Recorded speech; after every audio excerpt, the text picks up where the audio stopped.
Bonjour à tous et à toutes, bienvenue dans Du droit et des mots, le podcast Fidal Normandie.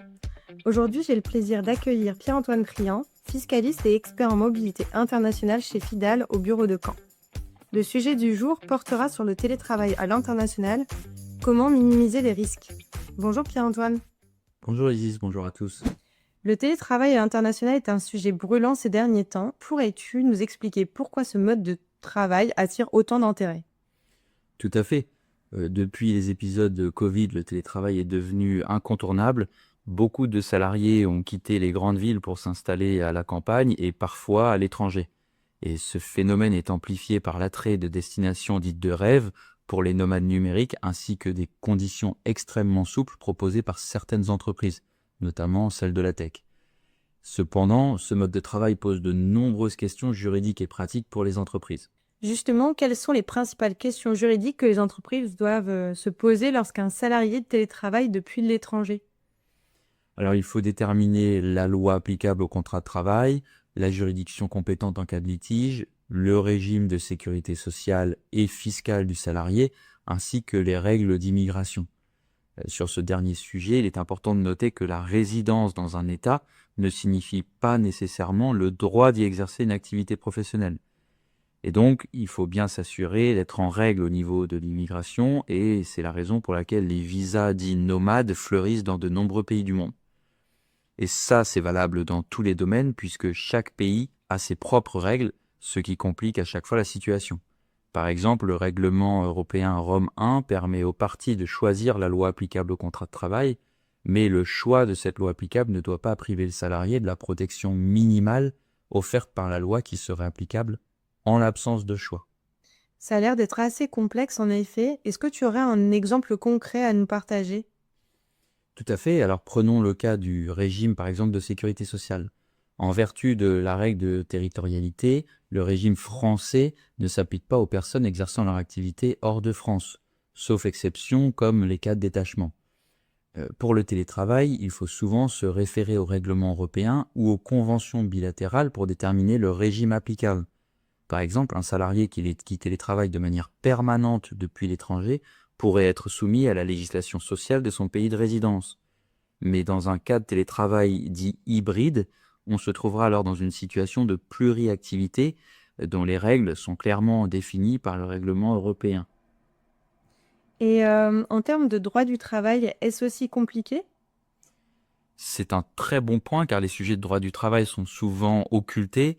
Il faut rappeler que même dans un cadre franco-français, il est recommandé de mettre en place une charte de télétravail et d'en fixer les termes dans un avenant au contrat de travail.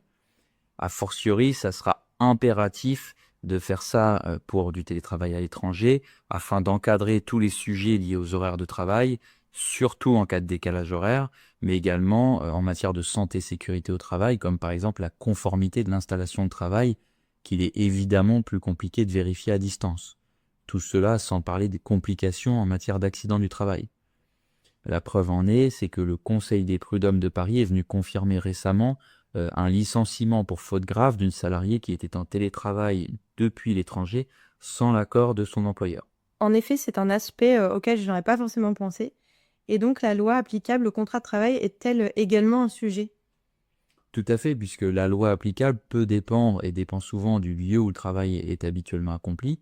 Et si le télétravail est ponctuel, la loi du pays d'origine continue de s'appliquer. En revanche, si le télétravail est permanent, il faut déterminer le lieu habituel du travail en se basant sur plusieurs critères, comme le lieu où le salarié s'acquitte de ses principales obligations professionnelles, où il paye ses impôts, ou encore où il réalise la majorité de son temps de travail.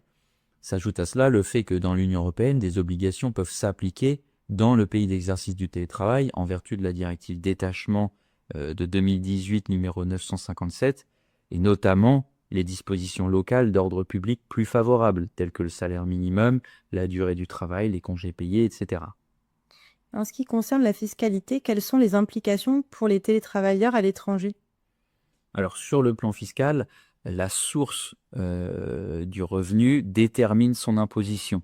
Et donc le télétravail peut impacter la résidence fiscale du salarié et entraîner des obligations déclaratives dans le pays de résidence en fonction des conventions fiscales.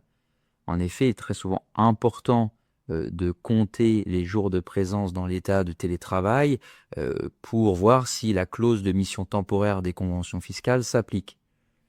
Afin de pallier toutes ces problématiques, il existe des discussions récentes à ce sujet qui envisagent un maintien de l'imposition dans l'état de l'employeur, ce qui est le cas par exemple de l'accord France-Suisse dès lors que le télétravail dans le pays de résidence n'excède pas 40% du temps de travail global.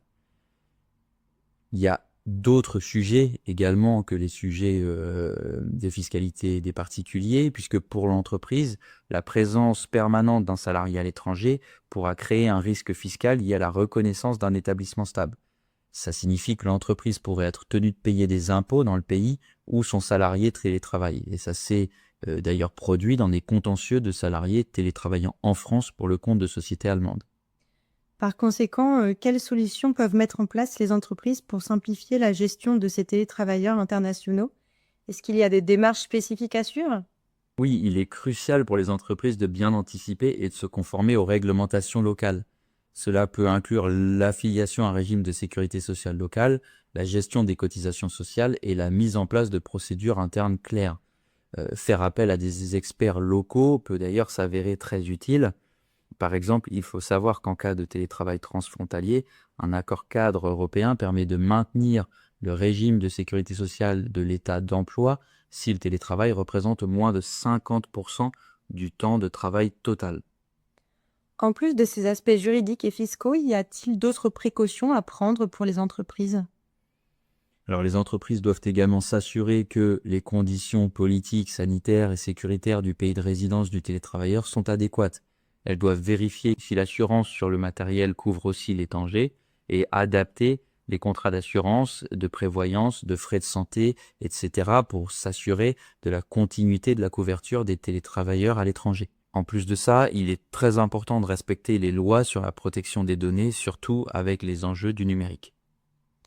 Merci beaucoup Pierre-Antoine pour toutes ces informations. Avant de se quitter, as-tu un dernier conseil ou une recommandation à donner à nos auditeurs et auditrices?